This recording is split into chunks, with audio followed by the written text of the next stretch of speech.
یا ایھا الذین آمنوا استعینوا بالصبر والصلاۃ ان اللہ مع الصابرین ولا تقولوا لمن یقتل فی سبیل اللہ اموات بل احیاء ولکن لا تشعرون وَلَنَبْلُوَنَّكُمْ بِشَيْءٍ مِّنَ الْخَوْفِ وَالْجُوعِ وَنَقْصٍ مِّنَ الْأَمْوَالِ وَالْأَنفُسِ وَالثَّمَرَاتِ وَبَشِّرِ الصَّابِرِينَ الَّذِينَ إِذَا أَصَابَتْهُم مُّصِيبَةٌ قَالُوا إِنَّا لِلَّهِ وَإِنَّا إِلَيْهِ رَاجِعُونَ أُولَٰئِكَ عَلَيْهِمْ صَلَوَاتٌ مِّن رَّبِّهِمْ وَرَحْمَةٌ وَأُولَٰئِكَ هُمُ الْمُهْتَدُونَ صدق اللہ مولانا العظیم۔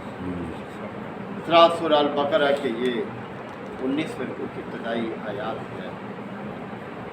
اہل ایمان کو اللہ تعالیٰ نے اب کچھ ہدایات سے سرفراز فرمایا ہے۔ منصب امامت اور پیشوائی پر مقرر کرنے کے بعد اب اہل ایمان کو کچھ ہدایات دی جا رہی ہیں کہ یہ دنیا کی امامت اور پیشوائی کا منصب اگرچہ ایک بہت بڑا اعزاز ہے، لیکن اس کے ساتھ ساتھ ایک بہت بڑی ذمہ داری بھی ہے۔ یہ ذمہ داری کہ جس کو ادا کرنے کے لیے بہت سے مصائب اور مشکلات سے گزرنا پڑے گا، بڑی آزمائشیں آئیں گی، بہت قربانی دینی پڑے گی۔ لہذا اس قربانی میں تمہارے لیے جو چیز مددگار ہوگی وہ اللہ تعالیٰ نے بیان فرمایا۔ آپ جانتے ہیں کہ تحویل قبلہ کا رخ جو حکم ہے یہ سن 2 ہجری میں رجب یا شعبان میں دیا گیا، اور اس سے اگلے ہی مہینے آپ جانتے ہیں کفر اور اسلام کا پہلا معرکہ پیش آیا کہ جسے غزوہ بدر کہا جاتا ہے۔ تو اس لیے اہل ایمان کو واضح کیا جا رہا ہے کہ دیکھو اس ذمہ داری کے بعد تم پر بڑا مشکل دور آئے گا، بڑی بھاری ذمہ داری ہے۔ لہذا اس ذمہ داری کو ادا کرنے کے لیے تمہیں 2 چیزیں پیش نظر رکھنی، اور وہ یہ کہ یا ایھا الذین آمنوا استعینوا بالصبر والصلاۃ، اے ایمان والو صبر اور نماز سے مدد حاصل کرو۔ بہت بڑی چیز ہے صبر اور نماز۔ نماز کے بیشتر پہلو ہیں، جس میں سے ایک پہلو یہ بیان ہوا ہے کہ مشکل حالات میں جو چیز مددگار ہے وہ کیا ہے؟ نماز ہے۔ اور دوسری چیز صبر ہے۔ صبر وہ چیز ہے کہ جس کے بغیر انسان اپنا کوئی مقصد حاصل نہیں کر سکتا، صبر کے بغیر۔ لہذا صبر کو اختیار کرو۔ صبر کا مطلب ہے کہ اپنے آپ کو اللہ کی اطاعت اور بندگی پر جمائے رکھنا، حالات کیسے بھی ہوں، مشکل ہو، جیسے بھی ہو، دل شکستہ نہیں ہونا، ہمت نہیں ہارنا، بلکہ عمل کے اور راستے تلاش کر لینا، اپنے آپ کو اللہ کی اطاعت پر قائم رکھنا، یہ صبر۔ نتیجہ ضرور اچھا ہوگا، یہ ہو نہیں سکتا کہ صبر کا نتیجہ اچھا نہ ملے۔ بار بار ہے کہ ان اللہ مع الصابرین، اللہ صبر کرنے والوں کے ساتھ، اور جس کے ساتھ اللہ ہو اس کو کیا کمی ہے۔ تو فرمایا کہ اے ایمان والو صبر اور نماز سے مدد حاصل کرو۔ نبی کریم صلی اللہ علیہ وسلم جب بھی کسی مشکل میں ہوتے آپ نماز کے لیے کھڑے ہو جاتے، یعنی نفل نماز ادا کرتے۔ کسی چیز کی ضرورت ہوتی تو نماز حاجت پڑھتے تھے، کوئی گھٹا اٹھتی آپ کو یہ خدشہ ہوتا تھا کہ کہیں اس میں اللہ کی طرف سے کوئی عذاب نہ ہو، آپ نماز خوف ادا کرتے تھے۔ اسی طرح سے جب بھی کوئی مشکل پیش آتی، یعنی سورج گرہن لگتا، چاند گرہن لگتا، نماز خسوف، نماز کسوف آپ ادا فرماتے۔ بارش کی ضرورت ہوتی آپ اللہ کے حضور کھڑے ہو جاتے، نماز ادا کرتے۔ یعنی یہ نماز ہی مومن کا اصل یہ ہتھیار کہ جس کے ذریعے وہ اللہ کی مدد حاصل کرتا ہے۔ ان اللہ مع الصابرین، اللہ تعالیٰ صبر کرنے والوں کے ساتھ ہے، یعنی جو استقامت کے ساتھ پورے دل جمی کے ساتھ اللہ کی اطاعت پر اپنے آپ کو قائم رکھتے ہیں، اللہ انہی کے ساتھ ہے۔ ولا تقولوا، اب دیکھیں موت کے حوالے سے بات کی۔ موت جو ہے یہ اس کا لفظ اور اس کا تصور دونوں ہی انسان کے ذہن پر بڑے حوصلہ شکن اثرات ڈالتے ہیں۔ جیسے انسان کو اگر پتہ چل جائے کہ بس اب میری زندگی 1-2 دن کی ہے، جیسے کہ مریض ہوتا ہے اسپتال میں، وہ اللہ کے بہت قریب ہوتا ہے، اس لیے کہا جاتا ہے کہ مریض سے بھی اپنے لیے دعا کرانی چاہیے۔ تو یہ بڑا حوصلہ شکن ہے موت کا لفظ اور اس کا تصور۔ اللہ تعالیٰ نے اس کی ایک نئی تعریف کی ہے، ایک نیا سوچ اور فکر اس کے بارے میں اللہ تعالیٰ نے عطا کیا ہے۔ فرمایا کہ وَلَا تَقُولُوا لِمَن يُقْتَلُ فِي سَبِيلِ اللَّهِ أَمْوَاتٌ، کہ اللہ کے راستے میں جو لوگ مارے جائیں انہیں مردہ مت کہو انہیں۔ اور مزید فرمایا بل احیاء، بلکہ وہ تو زندہ ہیں، وَلَٰكِن لَا تَشْعُرُونَ، اور تمہیں ان کی زندگی کا شعور نہیں ہے۔ اب دیکھیں یہ بات کون فرما رہا ہے؟ وہ جو موت و حیات کا مالک ہے، وہ فرما رہا ہے کہ جو اللہ کے راستے میں اپنی جان قربان کر دیں انہیں مردہ مت کہو، وہ زندہ ہے، تمہیں ان کی زندگی کا شعور نہیں۔ بلکہ ایک مقام پر فرمایا کہ وَلَا تَحْسَبَنَّ الَّذِينَ قُتِلُوا فِي سَبِيلِ اللَّهِ أَمْوَاتًا، اللہ کے راستے میں جو لوگ مارے جائیں ان کے بارے میں مردہ گمان بھی نہ کرو، بل احیاء عند ربہم یرزقون، بلکہ وہ زندہ ہیں اور اپنے رب کے ہاں رزق پا رہے ہیں، یعنی اللہ ان کو کھلا پلا بھی رہا ہے، رزق پا رہے ہیں۔ تو یہ کیسا دیکھیں اللہ نے ایک تصور دیا ہے اپنے بندوں کو کہ انہیں یقین ہے کہ ہم اللہ کے راستے میں جان قربان کریں گے تو ہم مریں گے نہیں بلکہ حیات جاوداں پا جائیں گے۔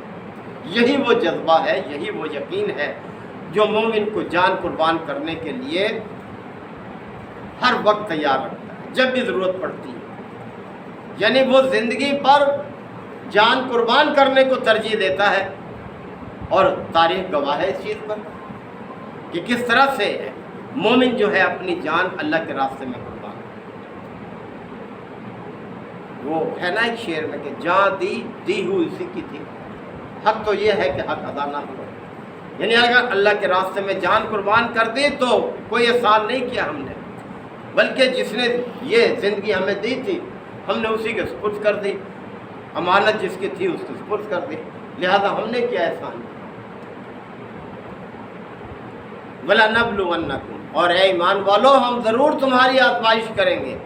زندگی کے ساتھ آزمائش یہ لازم ملزوم۔ اب دیکھیں کن کن چیزوں سے آزمائش کریں گے، اللہ نے کچھ چیزیں گنوائی ہیں یہاں۔ وَلَنَبْلُوَنَّكُمْ بِشَيْءٍ، ہم کچھ چیزوں کے ساتھ تمہاری آزمائش کریں گے، من الخوف، خوف میں مبتلا کریں، یعنی خوف کے ذریعے بھی تمہارے دشمن آئے گا، فوجیں آئیں گی، لشکر ہوں گے، اسلحہ ہوگا، تعداد زیادہ ہوگی۔ اور تاریخ گواہ ہے کہ غزوہ بدر سے لے کر آج تک کبھی بھی مسلمانوں کی تعداد کفار سے زیادہ نہیں رہی، کبھی بھی ان کے پاس اسلحہ کفار سے زیادہ نہیں رہا، کبھی وسائل مسلمانوں کے پاس کفار سے زیادہ نہیں رہے، ہمیشہ جو ہے کفار عددی برتری، اسلحے کی برتری، اسباب اور وسائل کی برتری، ہر طرح سے وہ برتر رہا ہے، لیکن مسلمان ہمیشہ کامیاب رہے، اللہ نے ان کو سرخرو کیا ہے۔ تو فرمایا کہ تمہیں خوف کے ذریعے آزمایا جائے گا، ڈرایا جائے گا تمہیں، فلاں لشکر تیار ہو رہے ہیں، فلاں ادھر سے حملہ آور آ رہے ہیں، طرح طرح کے خوف تمہیں لاحق ہیں، اس سے تمہیں آزمایا جائے گا۔ والجوع، اور بھوک کے ذریعے تمہیں آزمایا جائے گا، فاقہ کشی کے ذریعے تمہیں آزمایا جائے گا، قحط کے ذریعے سے تمہیں آزمایا جائے گا، ونقص من الاموال والانفس والثمرات، اور تمہیں جانوں میں کمی کر کے، مالوں میں کمی کر کے آزمایا جائے گا، والثمرات، اور آمدنیوں میں گھاٹے کے ذریعے سے، کاروبار میں گھاٹے کے ذریعے سے تمہیں آزمایا جائے گا، یعنی یہ سب اللہ کی طرف سے آزمائش ہے۔ اس کی اور نئی نئی تعریفیں شروع نہ کر دینا جب کبھی ایسا موقع آئے، بلکہ یہ سمجھنا کہ یہ اللہ کی طرف سے آزمائش ہے۔ وَبَشِّرِ الصَّابِرِينَ، لیکن خوشخبری ہے صبر کرنے والوں، پھر وہی بات ہو رہی ہے کہ جو ہر حالت میں اپنے آپ کو اللہ کی اطاعت پر قائم رکھیں گے ان کے لیے خوشخبری۔ اور وہ کون لوگ ہیں؟ الذین اذا اصابتہم مصیبت، یہ وہ لوگ ہیں کہ جب بھی ان پر کوئی مصیبت آتی ہے قالوا، تو پکار اٹھتے ہیں انا للہ و انا الیہ راجعون، کہ ہم ہیں ہی اللہ کے لیے اور اسی کی طرف ہمیں پلٹ کر چلے جانا۔